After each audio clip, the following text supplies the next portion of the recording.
Hey, it's Mike Thomas here. Today I'm joined with Conor Santry over in Ireland.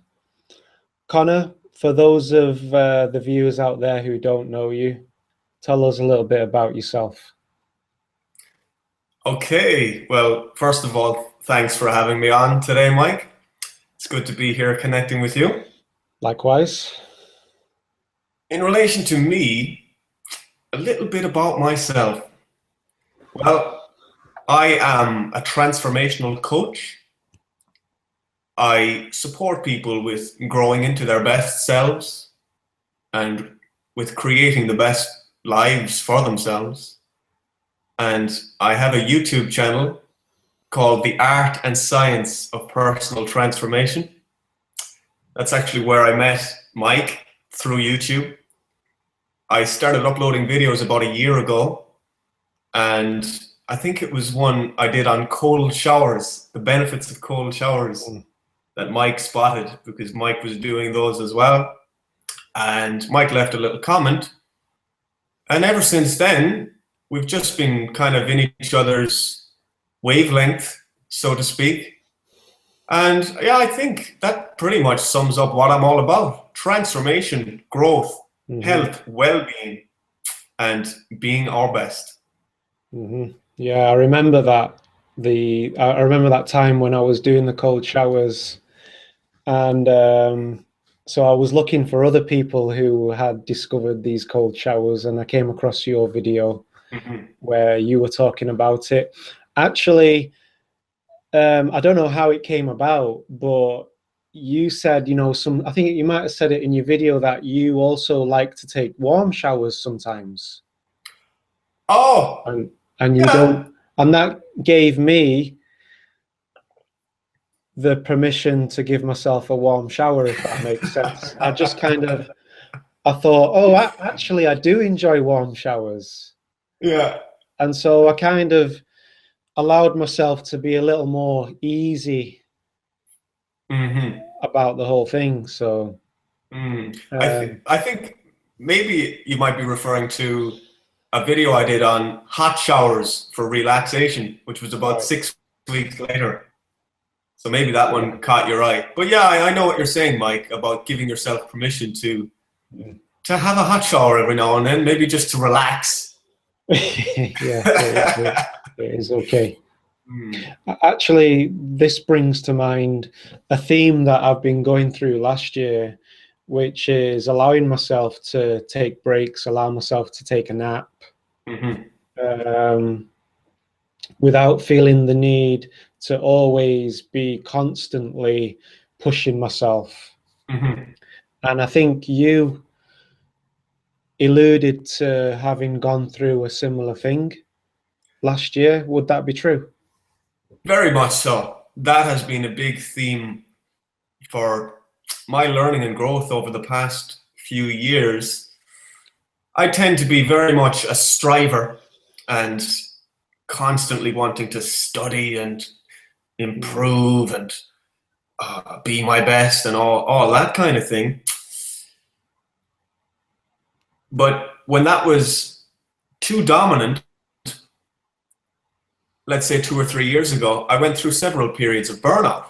So I was literally forced into learning the need for just taking it easy and cultivating that part of my personality, the part of me that likes doing nothing and just chilling, lying on the couch, meditating, and just relaxing.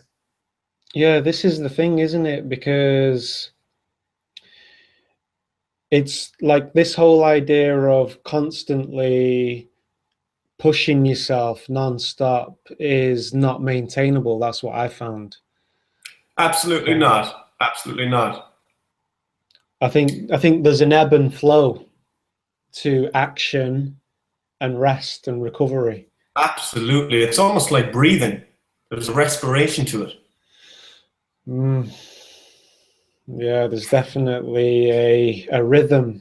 The And I yin think, yang.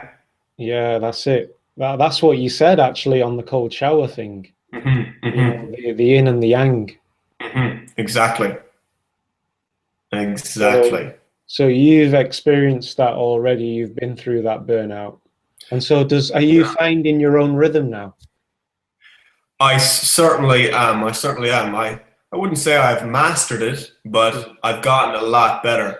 And I find just even listening to my body, the more I can cultivate a mindful approach to living, the better I'm getting at knowing when I need to just take a step back, unplug, and just reconnect and recharge.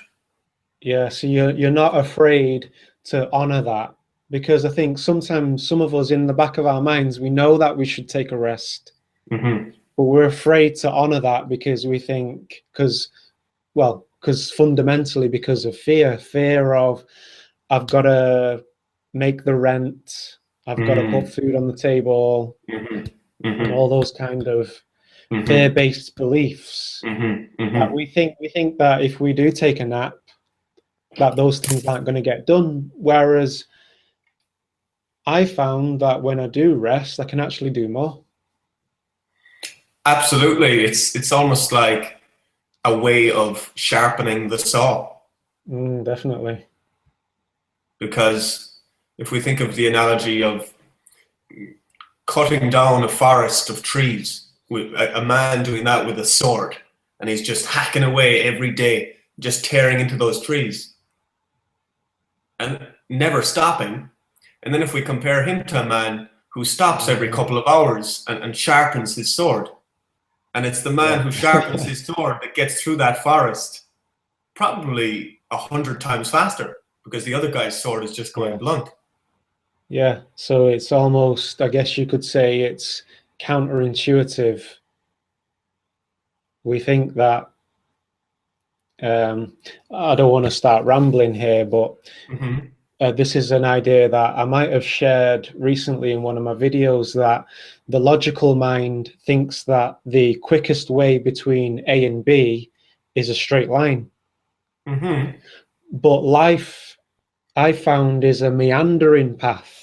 It doesn't go in a straight line. It takes twists and turns, but the twists and turns that it takes can actually get you to B quicker than a straight line. Ah, beautiful, beautiful. So, almost like how water would find its way down a mountain as a river. Yeah, that's right. Yeah, it knows it just takes the natural route. The natural terrain, and that will involve twists and meanders and speeding up in some places and slowing down in others. That's right. So life really is just like a river. And the more we can be like water, as Bruce Lee would say, the more we can flow with the river of life. That's right, yeah. So this I guess is the theme for me now this year, is learning to give myself over to that flow and that path of least resistance. I'm with you there, man. And trusting that. I'm glad you said Bruce Lee, because that may bring us into one of our topics for discussion that we discussed amongst ourselves, which is the hero's journey. And when you mention Bruce Lee, what comes to mind is how he came to the United States with nothing. He was a nobody, basically. He had nothing.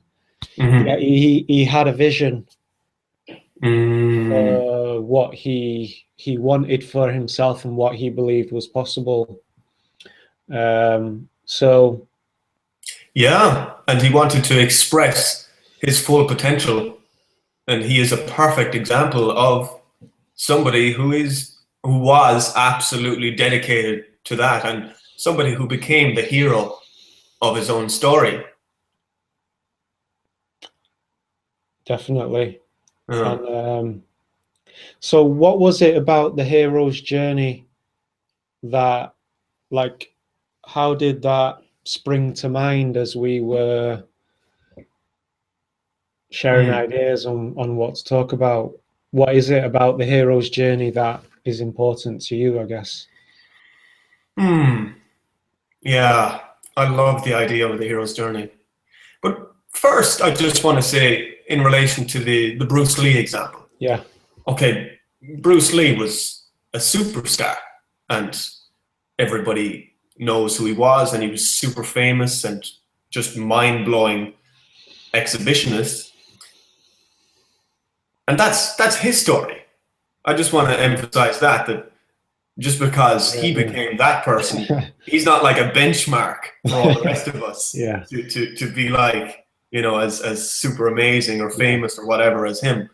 You know, becoming the heroes of our own stories might be very, very different. It could be being, I don't know, the best in whatever job you want to do, or how you want to raise your family, or whatever you want to do in life.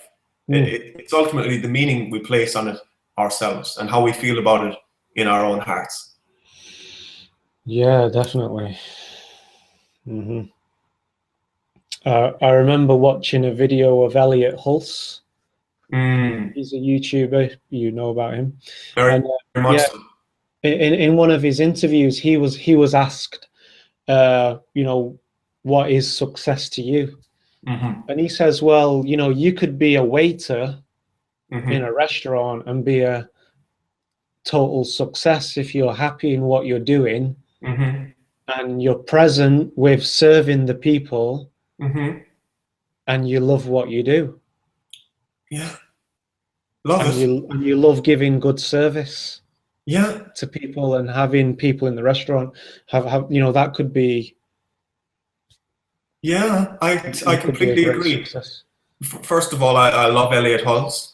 Secondly, I love the point you're making.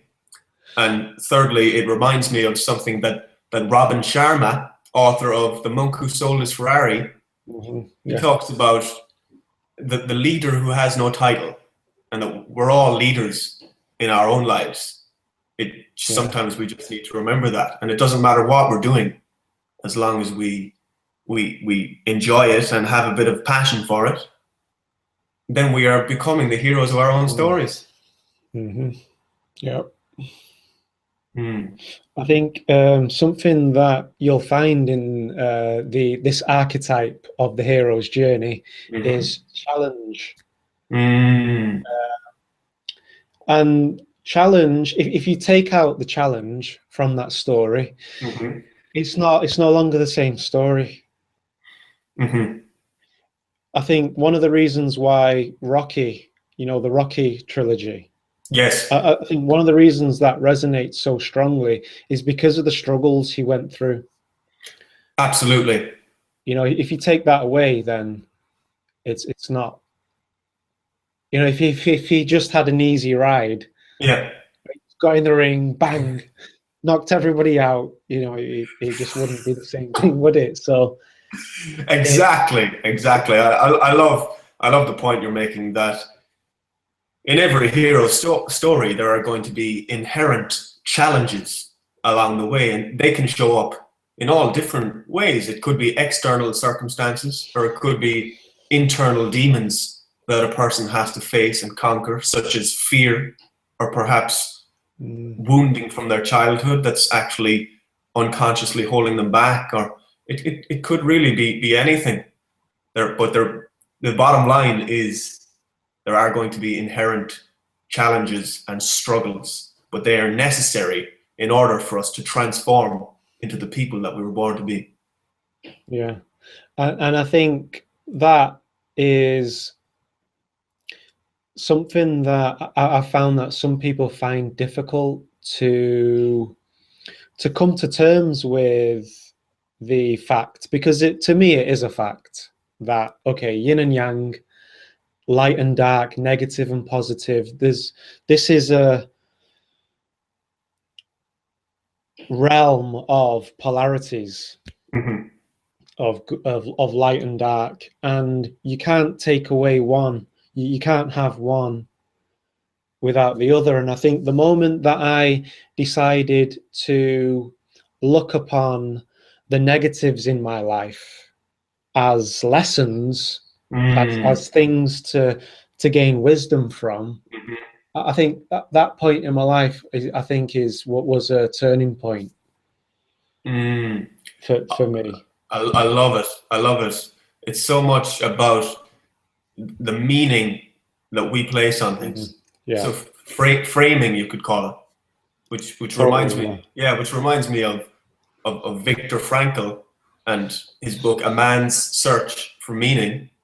And are you familiar with Viktor Frankl? He was a psychotherapist. I've not come across him. No, tell me more.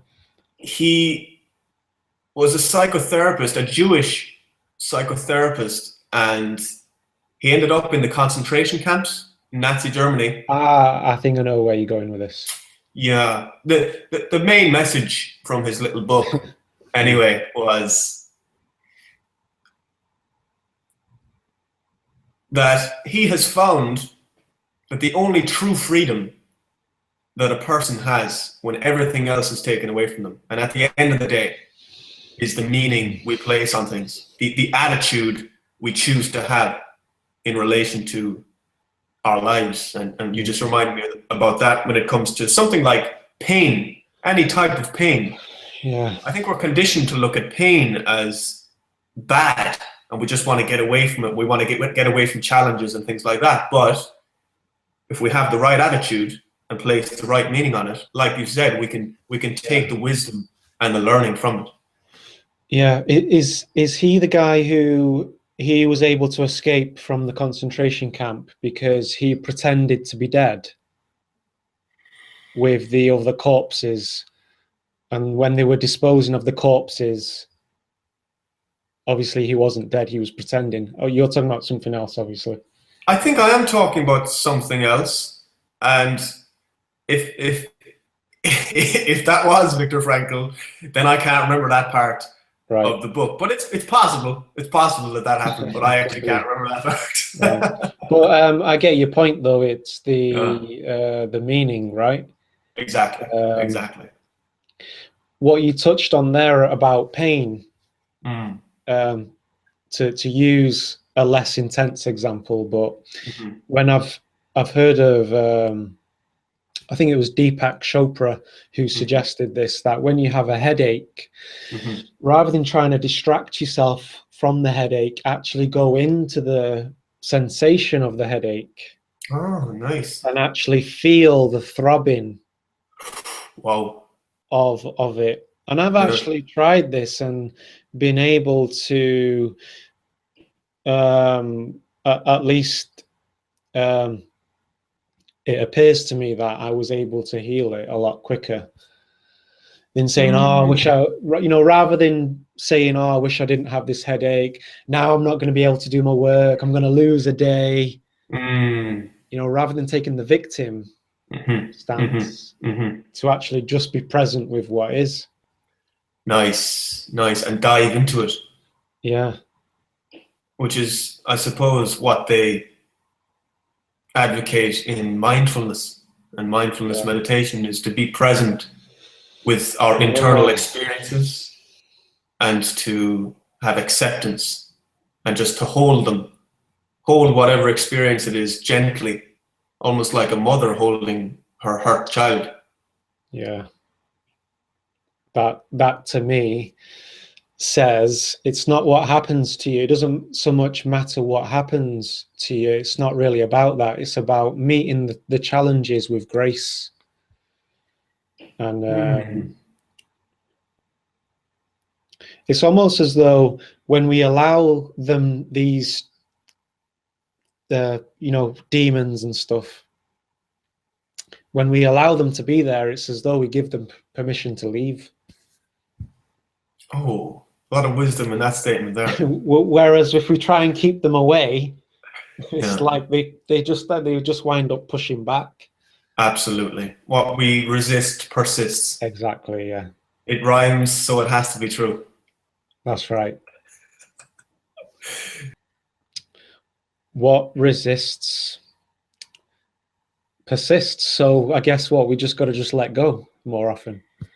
Go with the flow. Acceptance. And I think, like you said, face our challenges head on and embrace them. Yeah, embrace it. Just say, bring it on. Bring it on. Bring it on. And that kind of attitude. Yeah, and acknowledge our fears and our insecurities and find security in acknowledging them. Yeah, get it out, all out onto the table. Exactly. What's the worst that could happen? Just, I mean, ultimately, we're infinite beings, right? Mm-hmm. We're not this body. We're an infinite consciousness Mm-hmm. who has taken the form of a physical body. At least this is what resonates with me. Mm-hmm. And so, if you have no beginning and no end, so what? You know, whatever happens in this life, so what? Yeah. What's the big deal? Yeah.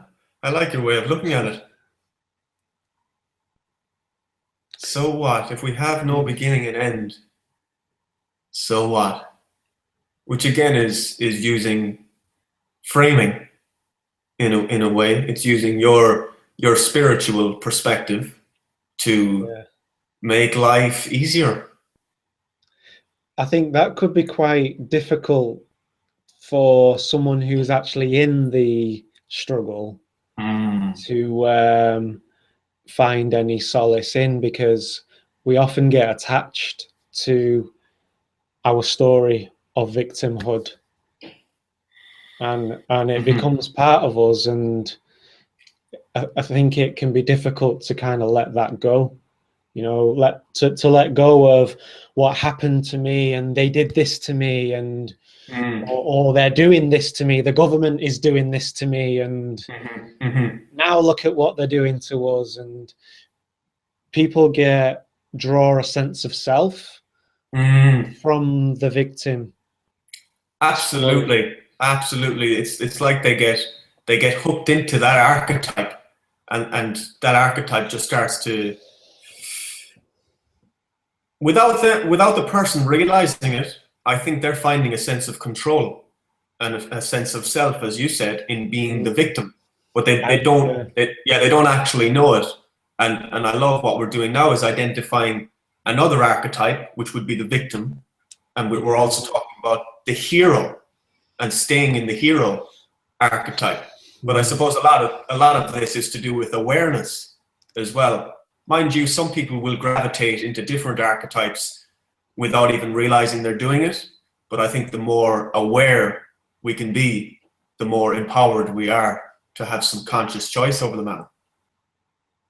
Yeah, and that's the word, isn't it? Conscious. It's bringing our beliefs into conscious awareness, Mm-hmm. so we can actually witness the truth of ourselves, Mm. and then and so yeah, I love I, that. I lost where I was going with that, but No, I think you absolutely nailed it about becoming the witness of the truth of ourselves and becoming as conscious as we can possibly be. And you made the point of becoming aware of our beliefs, becoming aware of what patterns of archetypal behavior are we engaging in, and just becoming as aware as we can possibly be. yeah. So how about we do this? How about we try and share what works for us in terms of living a more conscious, authentic life? Like, what does that look like for Conor? Okay.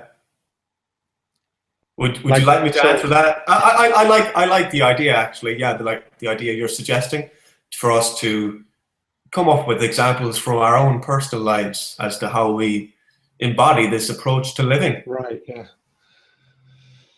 So when Conor is living a conscious, authentic life, what Hmm. is he doing in terms of his psychology and his actions?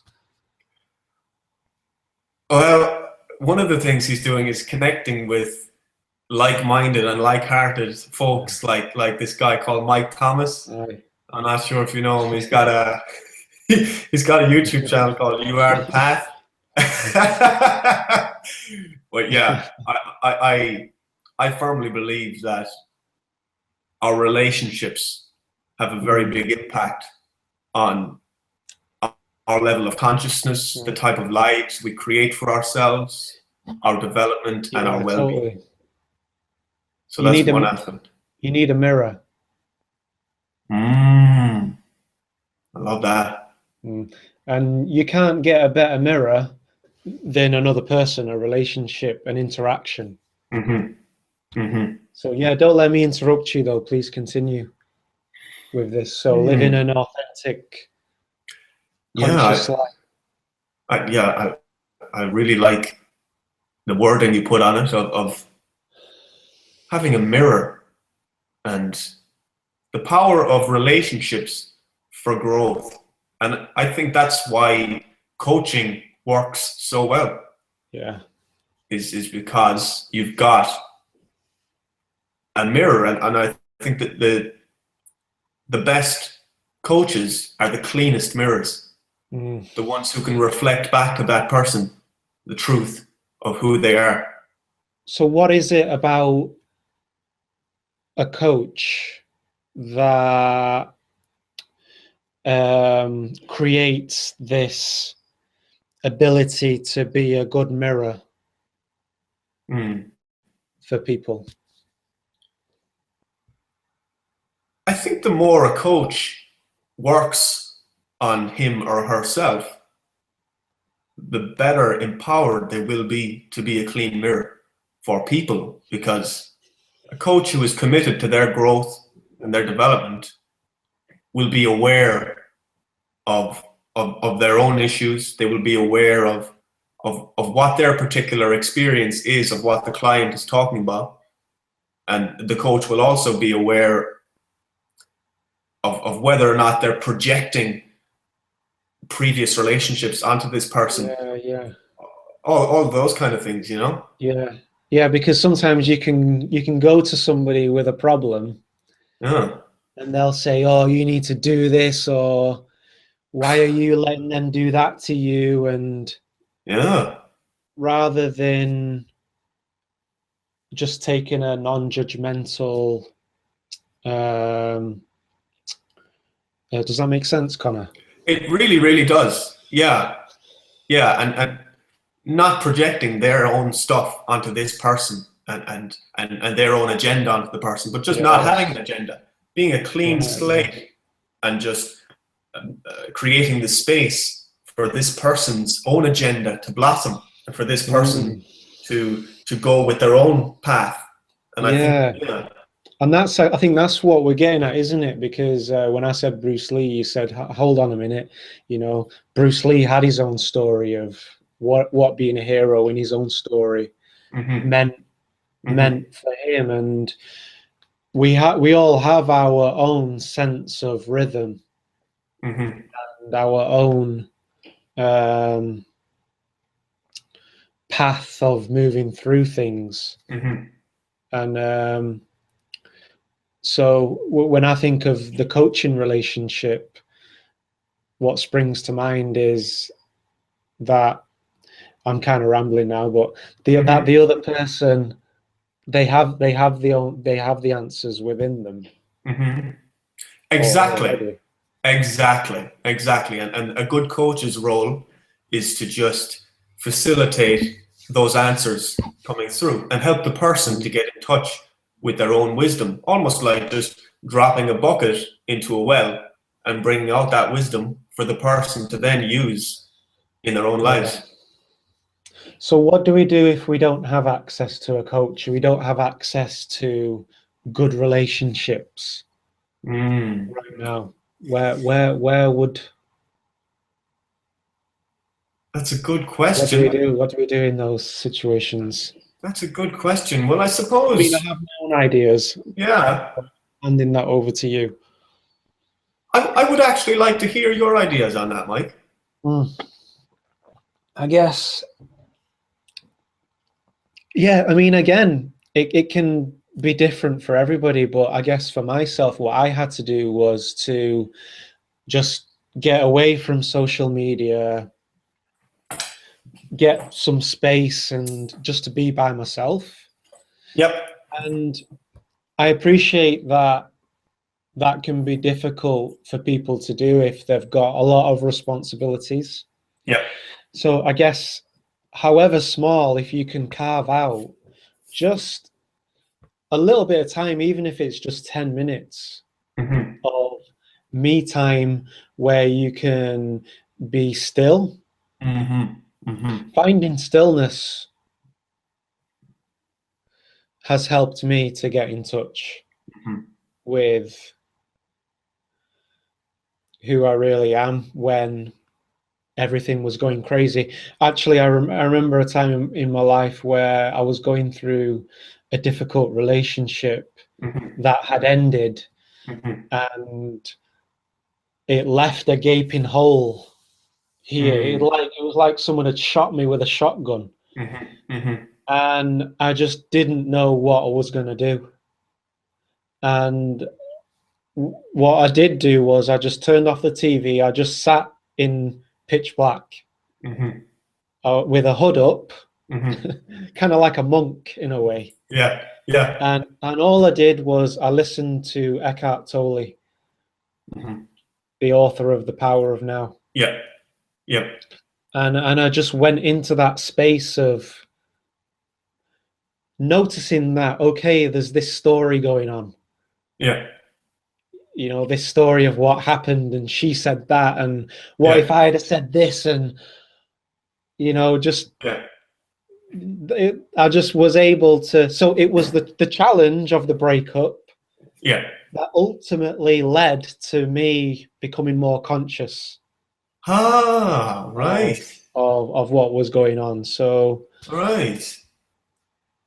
Okay, beautiful, beautiful. So that challenge in your life kind of drove you internal to become the witness of what's going on, the story yeah, that's playing in your thoughts.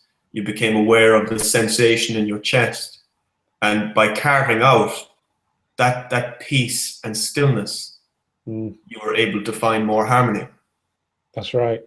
And something Eckhart Tolle said that I'll never forget is if you can't accept it, because I couldn't accept that this person had left me.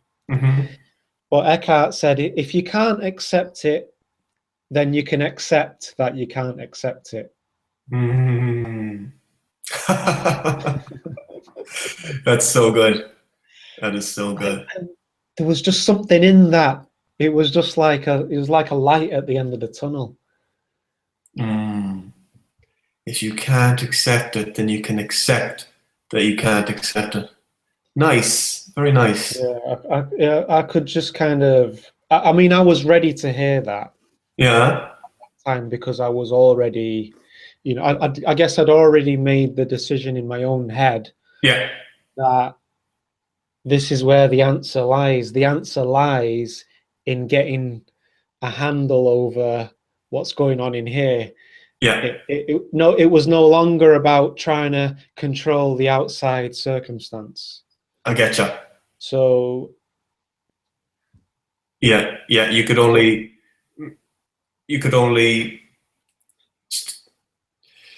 take responsibility for what you could actually influence, which was yourself and your internal world.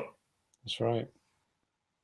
Hmm. Well, it's many things, isn't it? Kind of like you said, it's interacting with like-minded people. Yeah. Yeah. And to get back to your question about what it means or how I live a conscious life as best I possibly can. And it ain't all sunshine and daisies Mm. in my world either. Especially, yeah, I went through some challenges in 2015 as well. But like yourself, I would have to say that of all the transformational tools I have discovered, I would have to say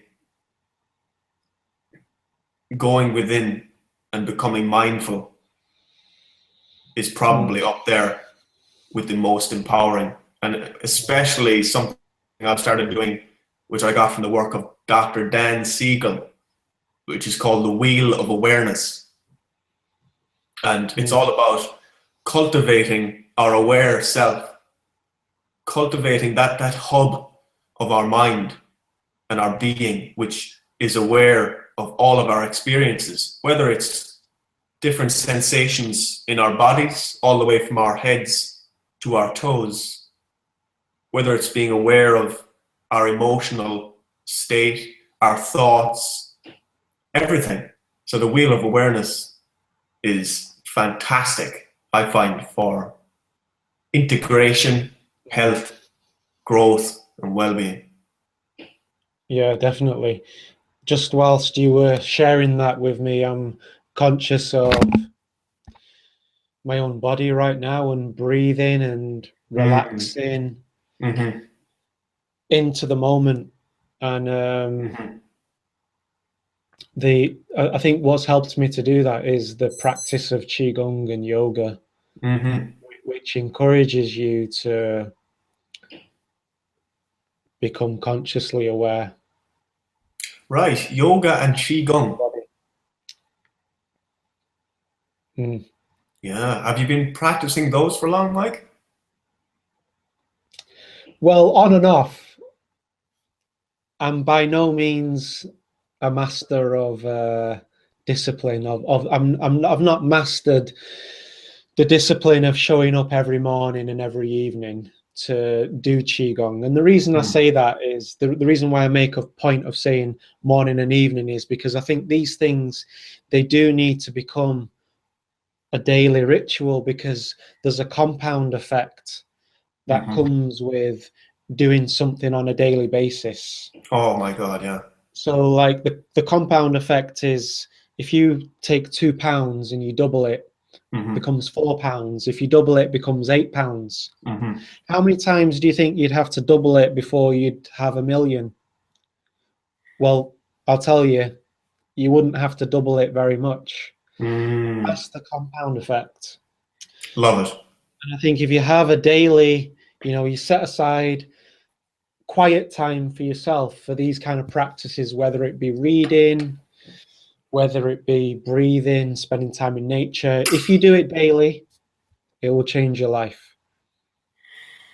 It will change your life because, well, specifically breathing exercises, because that really, your breath and your mind, they're intertwined. You can't separate them. An agitated mind, where you find an agitated mind, there'll be a agitated breathing pattern. Love it. Love it. So, Love it. I think maybe, Mike, your higher self, or maybe some caffeine kicked in there because you've been banging out some wisdom for the past 2 minutes, man. yeah, well, my life is by no means a bed of roses either. I have my own. I guess I have my own inner critic. Yeah. And that inner critic might be, how well is this interview going?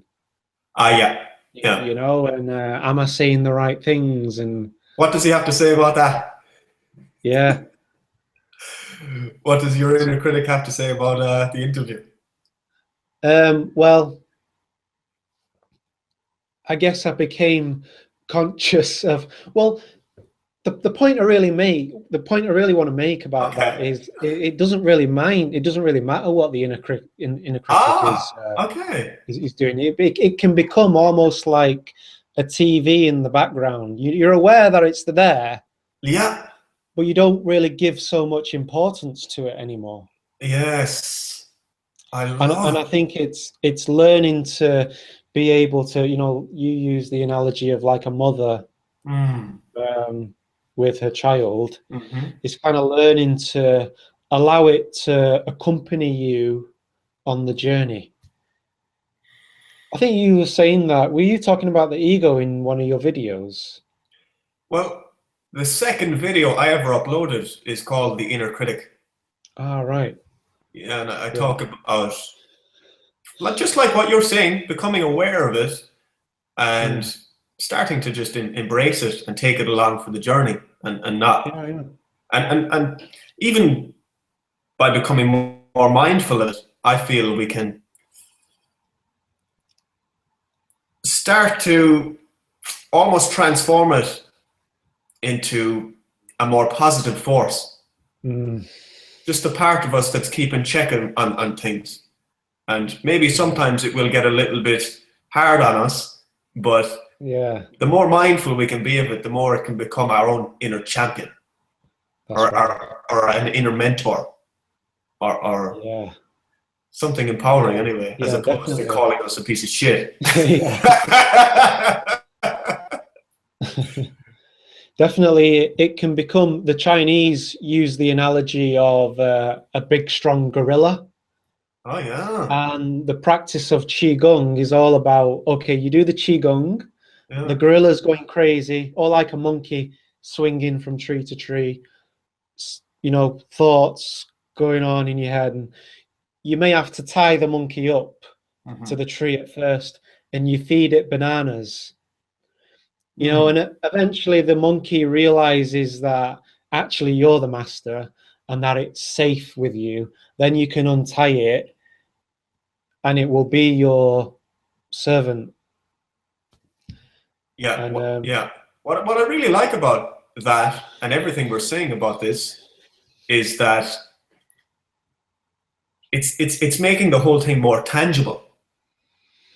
mm, So it's making it as if it's just one part of us. oh yeah, that's Yeah, right. It's not the be all and end all. exactly. Yeah. Exactly. Feed that, feed it bananas, feed it whatever it wants to keep it happy. Yeah. But I love what you said as well about even in this conversation, you're aware of those kind of thoughts. I am as well. And Yeah. I'm aware of my one saying, oh, you should say this, or you should say that, or whatever. But I think, like you said, by being aware of it, we can just go, yeah, okay, I'm aware of you, but just go along anyway and just allow something greater to flow through, whether it's our intuition. I mean, I'm not even thinking right now as I'm speaking. It's just coming from my, I don't know, my unconscious or my higher self, one might say, or who Yeah. knows, but it's just flowing out of me. Yeah. Yeah. I think there's definitely a theme coming through Yeah, this conversation here about flow and um, just going with it. I yeah, just lost the camera there. Um, and flow. bear with me, Connor.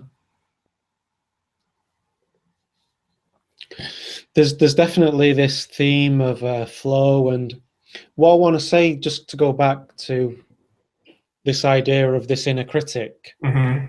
I noticed the guy on a radio show talking about it's as though you've got a certain amount of consciousness Mm-hmm. that you can grow Mm-hmm. this amount of consciousness, Mm-hmm. but sometimes the amount of consciousness that you've got causes you, he used the word top out. I think what he was getting at and what I'm getting at is the thing about interaction and relationships is sometimes it can be quite intense Mm-hmm. to hold an interaction with somebody Mm-hmm. and to stay present. Mm-hmm. It's almost like a surge of energy, like a current of energy coming through you. Yeah. And the more consciousness you have, the greater ability you have at remaining present and having that current flow Mm. rather than kind of blowing a fuse. Kind Really, really like of, that. Yeah. So the point you're making is the more conscious we become, the more we're empowered to allow that current of energy to flow through us. yeah, because I think there's been like one of my challenges through life is um, okay, some of us are introverts and some of us are extroverts. Mm-hmm. So some of us get energy from being out there around other people. Mm-hmm. But introverts tend to get energy from being alone. Yeah. Well, that's not to say that introverts can't be social. Mm-hmm.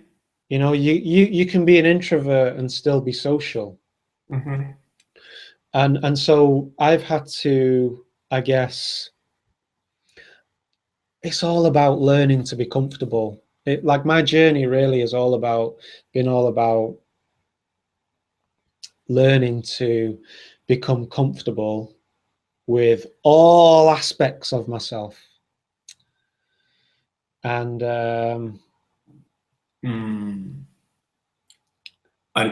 complete acceptance, complete self-acceptance of it all, of the inner critic, of wounded parts of us, of the challenges, of our mistakes, and when we're messy and when we fuck up, but accept it all, be aware of it, and embrace it all wholeheartedly. Yeah.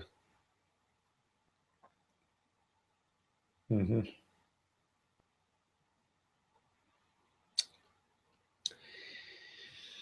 Yeah, just take a deep breath. And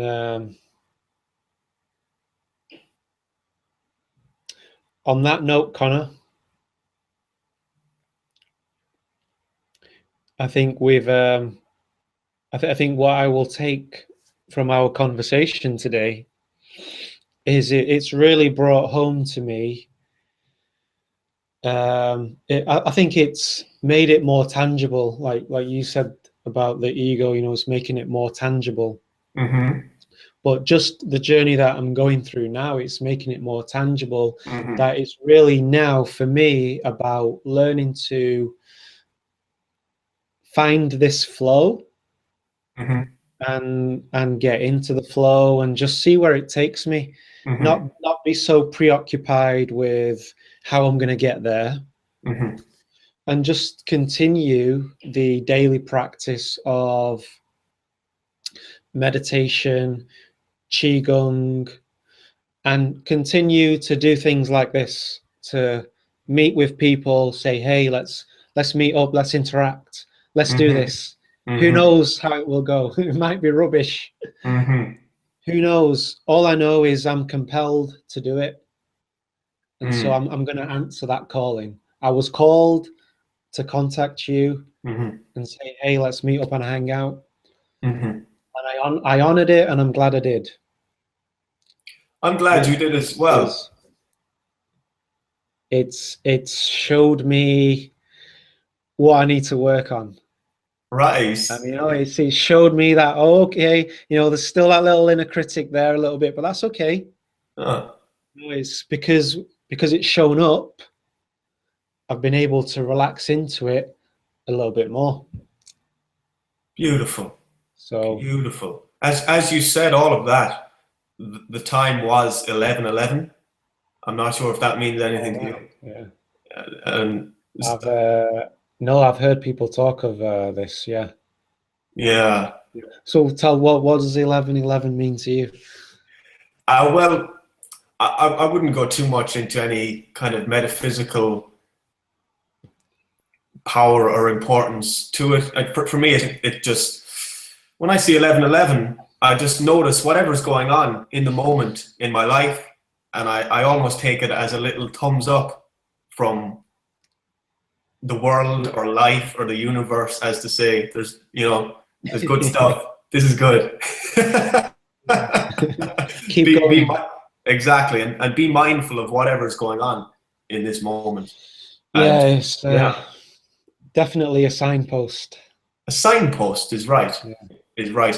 And I just want to reflect back what was going on in that moment. And it was, if I heard you correctly, you were saying that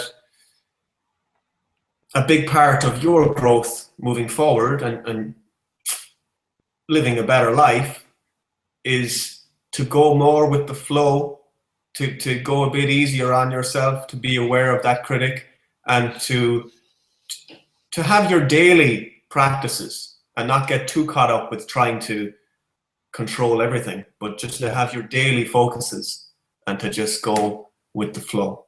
Yeah, definitely. And when you say that, it makes me think of those daily practices and the importance of noticing the difference between extrinsic motivation and intrinsic motivation.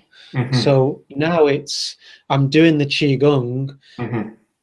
because it feels good to do the qigong. It's not I'm doing the qigong so I can become this. You know, so Yes. it's learning to do things because I enjoy doing them. Because sometimes the most appropriate thing to do is to take a nap. You know, you can't always be hammering away.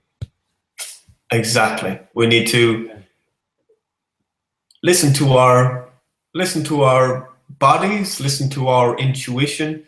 And personally, for me, you asked me earlier about living a more conscious life. A big part of it for me is getting in touch with my heart. Getting in touch with my heart and what's inside there. And what makes you say that? Well, I'm big into emotional healing, and I think many of us are actually carrying around emotional pain from our pasts. And perhaps this could be a topic for another day, because I know we have spoken a lot, but I think life has just driven me into my heart, and I have found pain in there, but I have also found love and some guidance and a sense of, I suppose you could call it wisdom. But the more I can cultivate my relationship with my own heart, I find the more nourishing my life is becoming. It's a risky path, because it's going to bring even more challenges when there are emotional difficulties. If a person is more mindful of their hearts, they're going to feel those more. But the thing is, like you said, there's always polarities. So when there are blissful, beautiful experiences in our lives, the more in touch with our hearts we are, the more we'll feel those as well. And even the smallest little things. Well, I'm noticing the more I get in touch with my heart, the more the smallest little gestures, if a smiley face, or if someone sends a love heart or anything, I actually almost feel it in my heart, and many other things as well. It's so much going on in here. Yeah, man. That is definitely perhaps a topic for discussion at another time and place. But yeah, I mean, wow. Conor, thank you very much. An absolute pleasure. Sharing yourself with us. And good luck with everything you do. I will be checking up on you on your YouTube videos from time to time. And I would love to have you on again at perhaps some point further down on the journey to see what's changed. Sounds good to me, Mike. I am delighted you had me on today. It's been an absolute pleasure connecting with you, my friend. And likewise, it would be a pleasure to come back again another day. Fantastic. Okay, guys, thanks for watching. This is Mike Thomas, Conor Santry. Take it easy. And something I learned from Conor, if you can't take it easy, take it as easy as you can. See ya. See ya.